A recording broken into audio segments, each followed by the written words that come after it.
At 2:30 p.m. sharp, the calm blue waters of the Caribbean Sea exploded with noise. 2 Venezuelan F-16 fighting falcons tore across the horizon, their engines howling as afterburners lit up like molten torches. They weren't cruising lazily at altitude.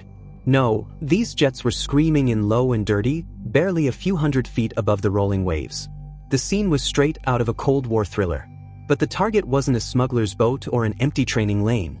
Their chosen mark was something far more dangerous. The USS Jason Dunham, an Arleigh Burke class guided missile destroyer of the United States Navy.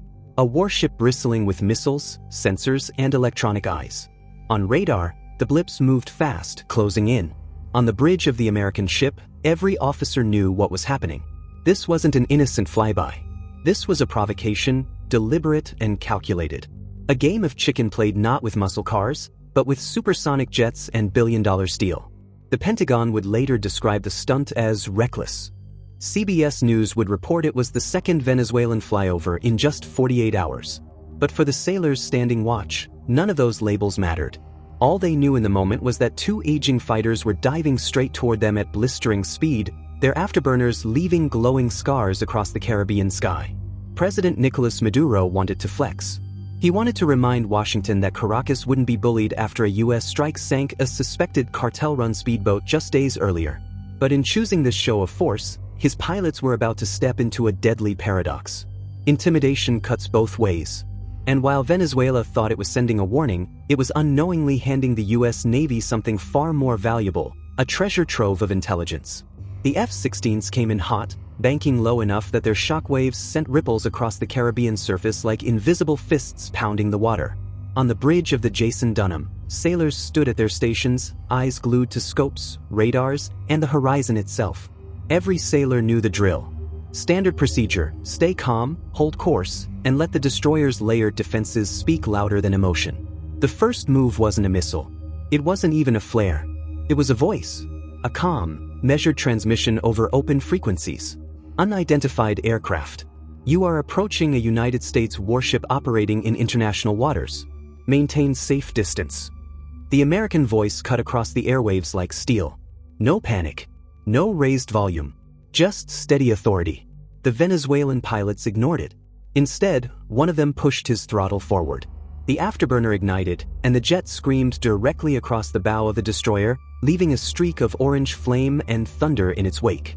Inside the Combat Information Center, CIC, the real battle had already begun.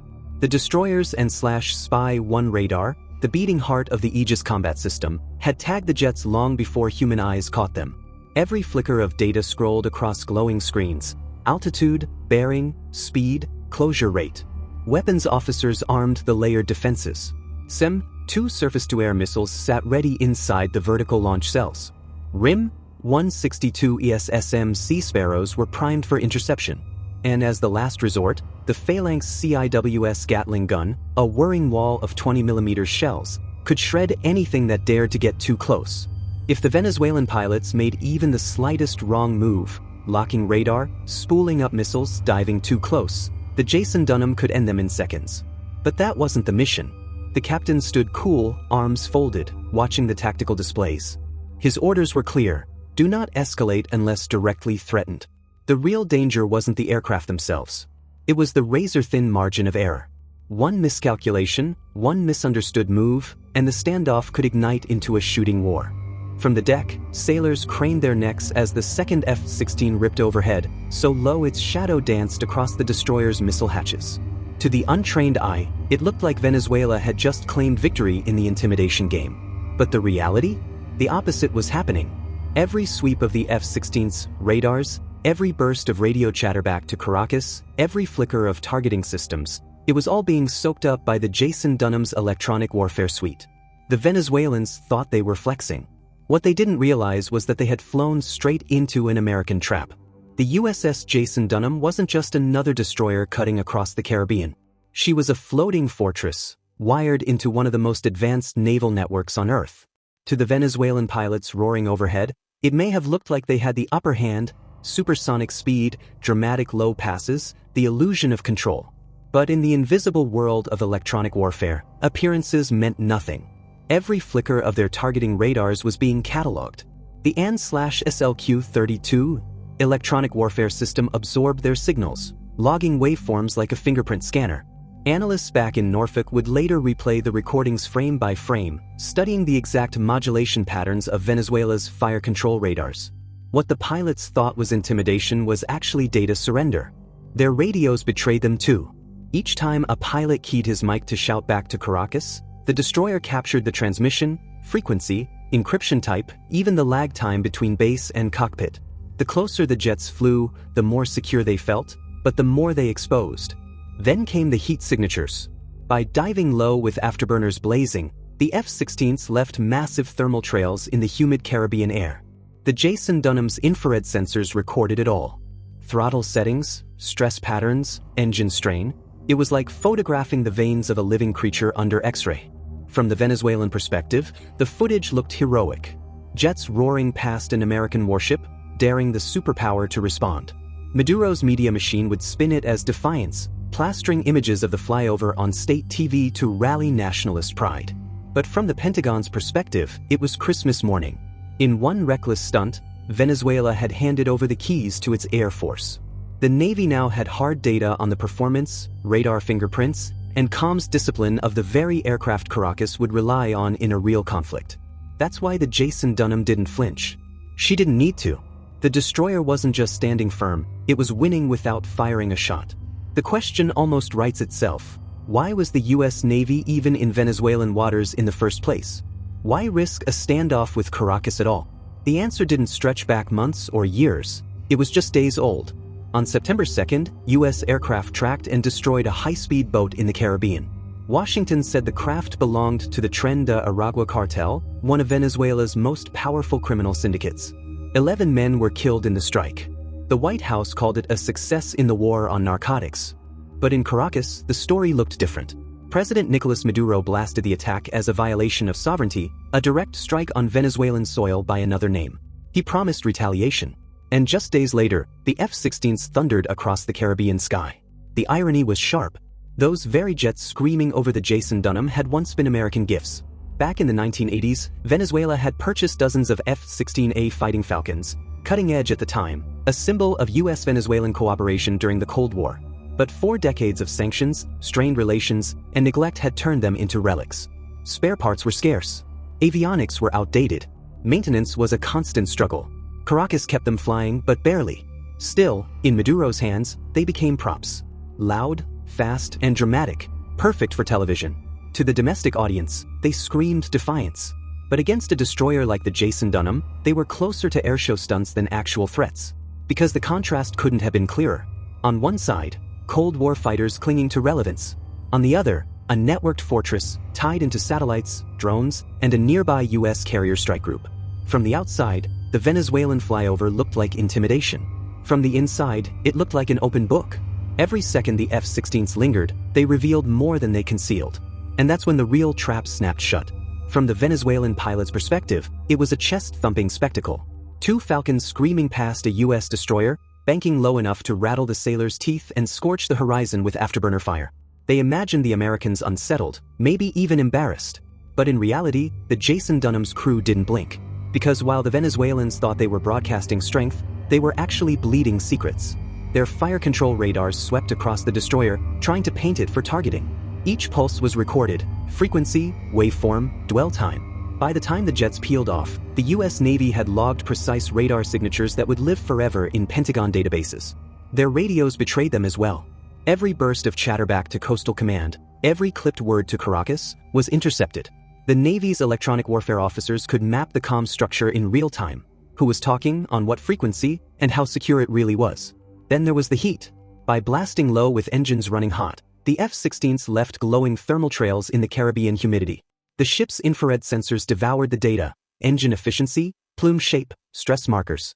For American analysts, it was like taking a DNA sample. To the Venezuelan command watching from afar, the footage might play like triumph. Jets roaring across an American warship, daring Washington to act.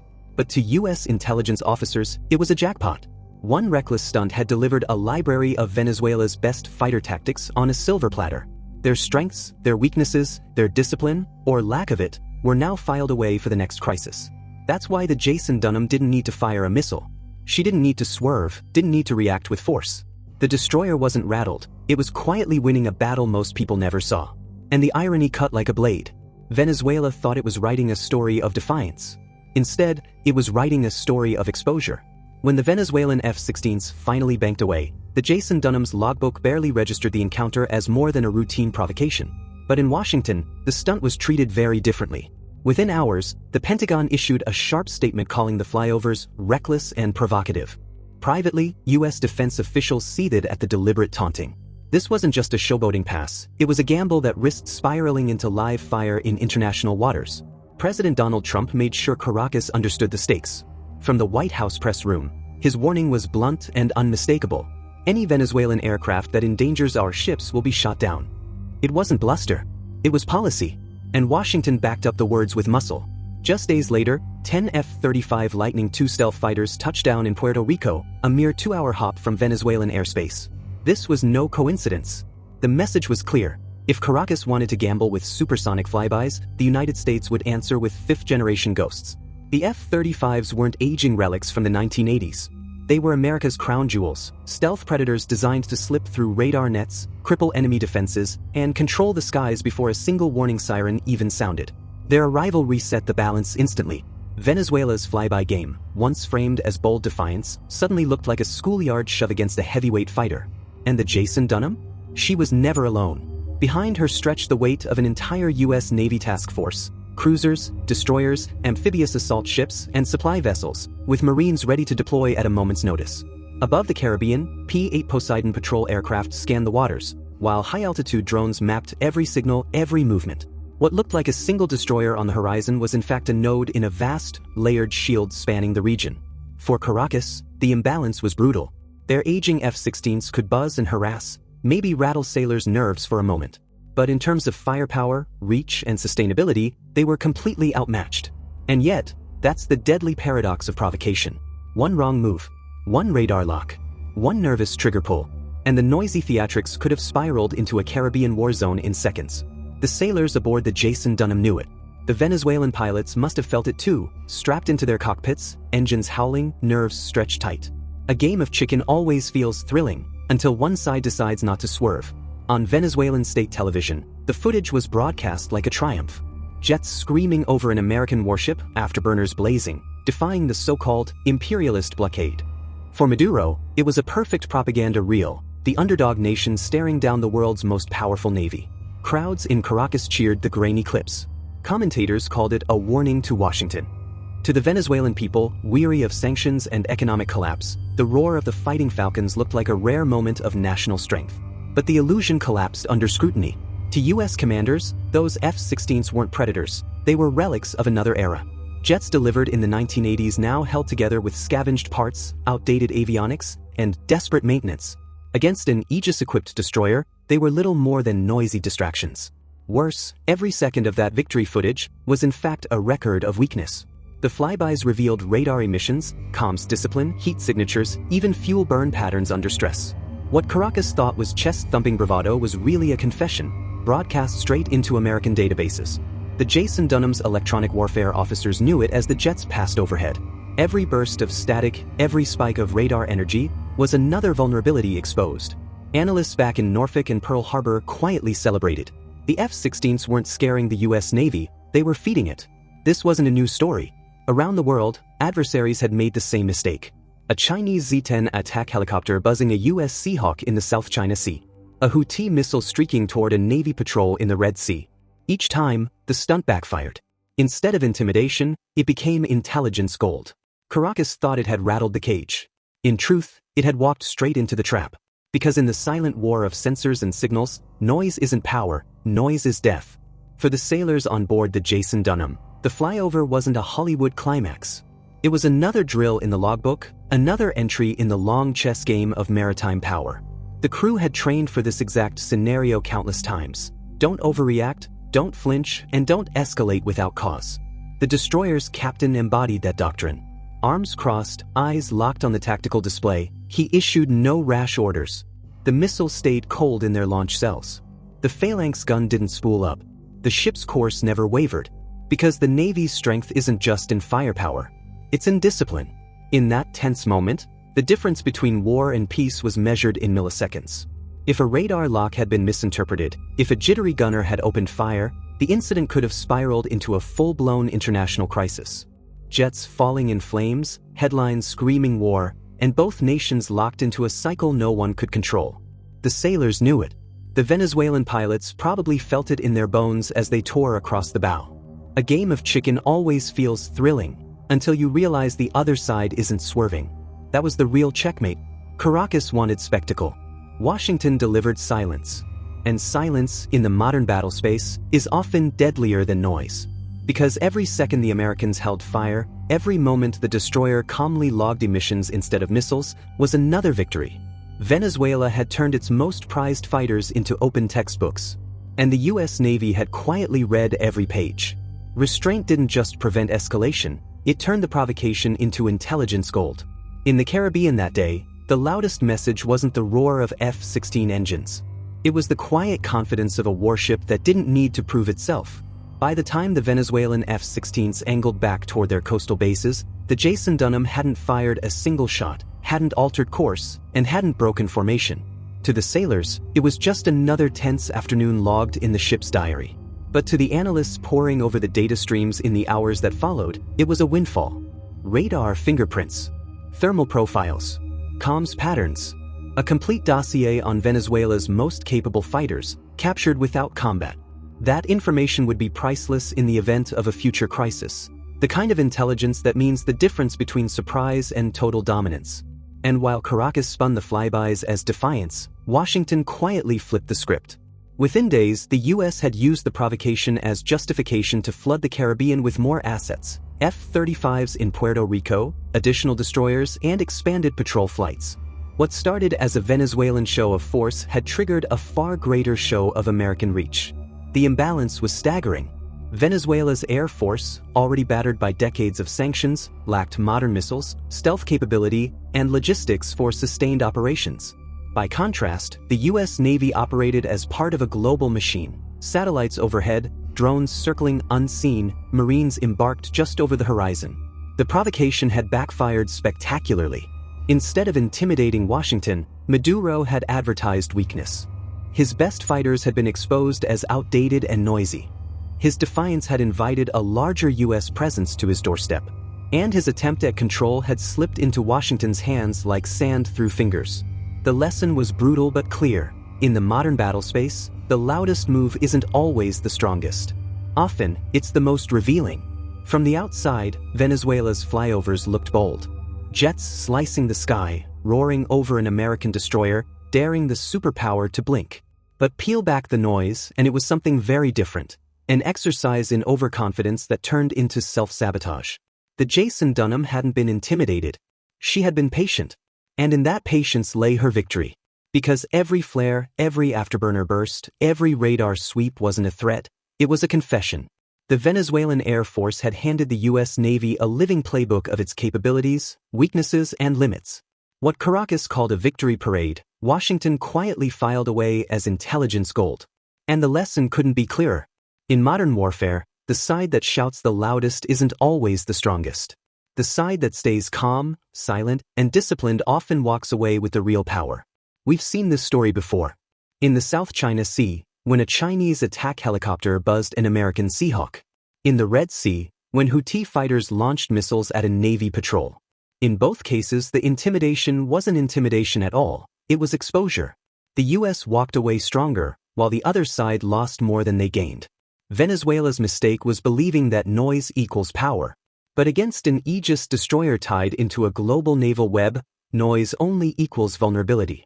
By the time the F-16s turned for home, the Jason Dunham hadn't fired, hadn't swerved, hadn't flinched. The destroyer's logbook recorded it as routine, but US analysts recorded it as victory.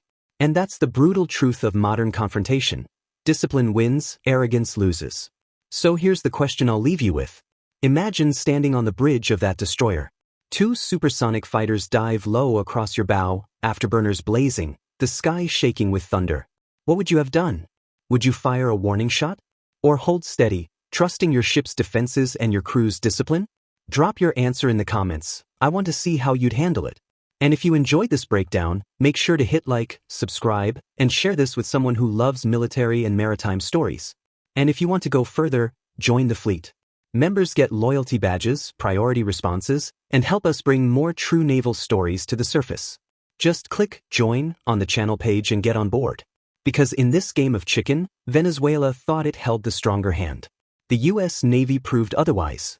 And in the quiet war of signals and patience, silence always wins.